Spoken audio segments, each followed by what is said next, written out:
Good evening and welcome to another episode of Unscripted, an Unchained RPG review. I am DM Bloodworth, and as you can see by the graphics, today's video I'm gonna be talking about two movies that I believe are the best Dungeons and Dragons movies that have ever been produced.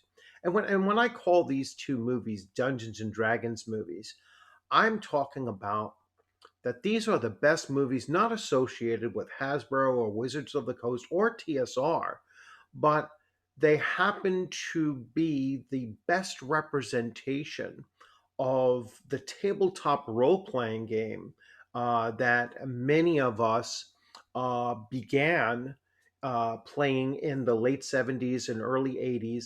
And these movies came out, 1980 for Hawk the Slayer and 1981 for Dragonslayer, at really the height of Dungeons and Dragons growing popularity. I mean, 1980 was, or 79 and 80 was when Advanced Dungeons and Dragons was released. And 81, I believe, if I'm recalling correctly, is when D&D Moldvay's D&D was released as well. And Metzner's Beckme comes out in 83.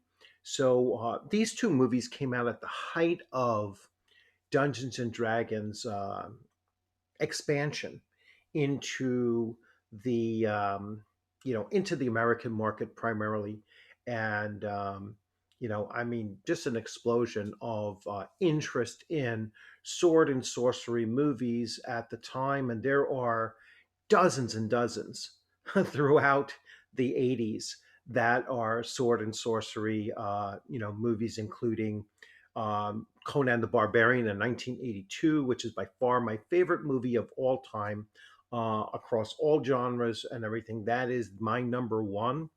But when I look at these two movies I've seen probably 30 times or more throughout all of these decades.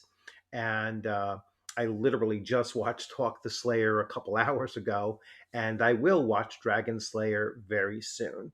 So probably within the next day or so, definitely during this weekend, I will be watching it.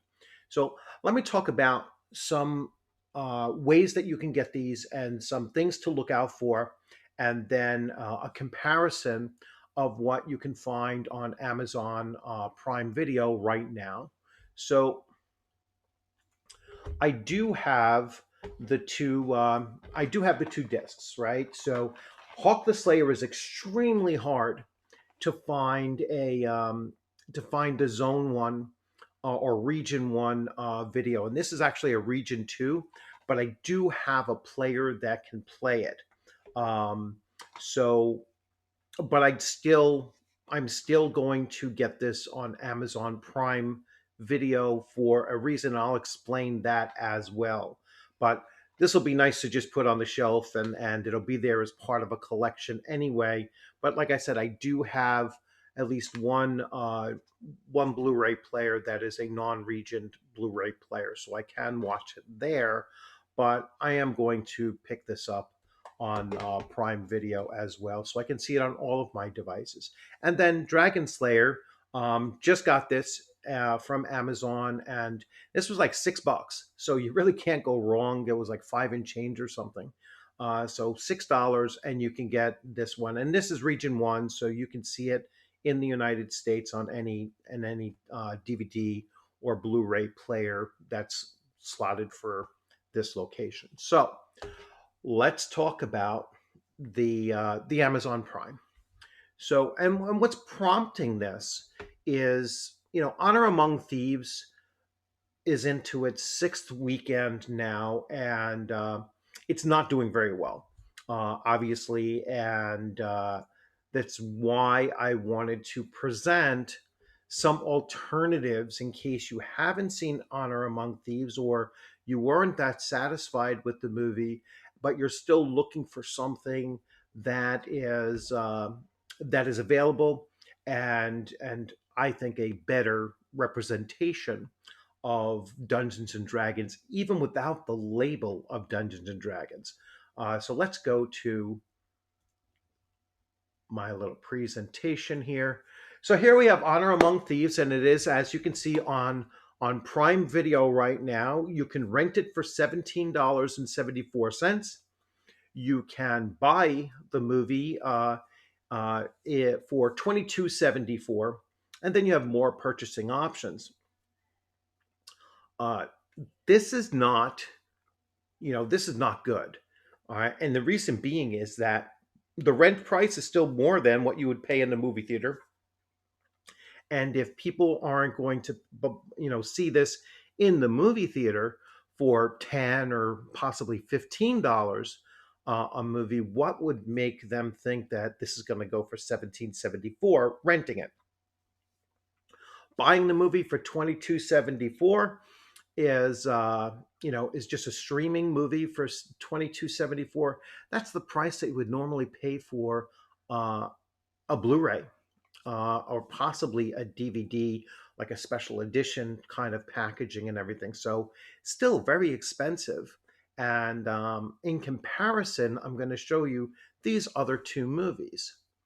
So here we have, and let me double check to make sure that we are looking at the same screen. So here we have Hawk the Slayer. Hawk the Slayer you can rent for $1.74. The high definition one, the standard definition, you could rent for 74 cents. You can buy the high definition, which I'm certainly going to do, so that I can stream it on my my iPad for when I go to gaming conventions and when I get in at night and I'm just looking to unwind. This is definitely a movie that I would pop in to keep me in the zone of role playing and still have it available for me wherever I go. So $7.74.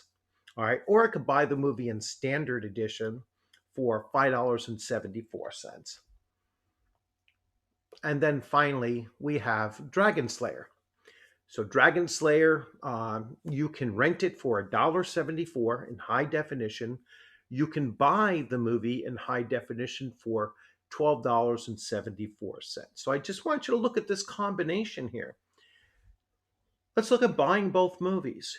$12.74 plus another $7.74. You're around $20, let's say. All right. And here, to buy this one movie is going to cost you $22.74. So you are getting far more bang for your buck. All right, two better movies that just tie into Dungeons and Dragons far better than the official D&D Honor Among Thieves movie. You're getting an hour and 49 minutes here. You're getting another, I believe this one is an hour and 33 minutes here. So you're getting over 3 hours and 3 hours and 10 or 15 minutes compared to 2 hours and 15 minutes. And you're just getting better movies, in my opinion, by buying those two. So,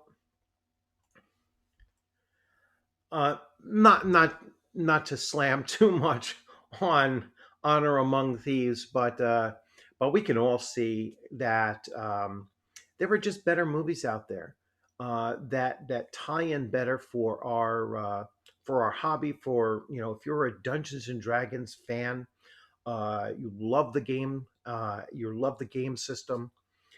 These are better representations of that. Now, you could probably argue that, well, Honor Among Thieves is strictly a 5e representation, and fair enough, that might be true.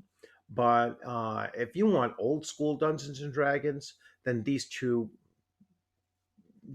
hands down are better movies for what you're looking to see and experience in a movie presentation of the game, as opposed to what you're actually doing at your table. I think it's more closely connected, even though by design these were not written to be or produced to be Dungeons and Dragons movies. These were just building on the time period where all sword and sorcery movies were just exploding. And yes, it might have been tied to the momentum that Dungeons and Dragons was producing, but I don't think that they ever intended to come out and say that, well, this is a D&D movie. It just happened to be at the time when all of this stuff was really, really getting big. Um, you know, it's hard to put which one, which came first. The novelizations of like Lord of the Rings and Robert E. Howard novels were becoming really big in the late 70s as well. Conan comic books were really big in the late 70s and early 80s and such. And so, I mean, in my own mind, I can't separate them. It all happened around the same time. And so that's just this is that snapshot in time, early 80s, when Dungeons and Dragons was at its height, and and these are just two great reflections of that time period, and and they're great movies in general. So I certainly encourage you to to snatch these things up and to get them on Amazon Prime if you have that available. And like I said, I'm certainly going to pick them up and have them on my device, so the next time I go to a gaming convention, and like I said, when I'm settling in for the night, I can pop this on my iPad and fall asleep watching either of these two movies as I get ready for the next morning. So I hope you like this video. If you have any movies that you think I should take a look at, I've probably seen virtually everything in the 1980s. But if there's any other movie that might that you think that I might enjoy as well, part of this genre, then please let me know. Put that in the comments section, and I'll check it out. Uh, if you want to argue, against my point here, then you're certainly welcome to do that as well. And as always, if you haven't subscribed, please consider subscribing. Leave your comments in the comments section, and I look forward to seeing you on a gaming screen sometime soon, and hopefully at a gaming convention table sometime soon. And you enjoy the rest of your weekend. And thanks for stopping in. Take care.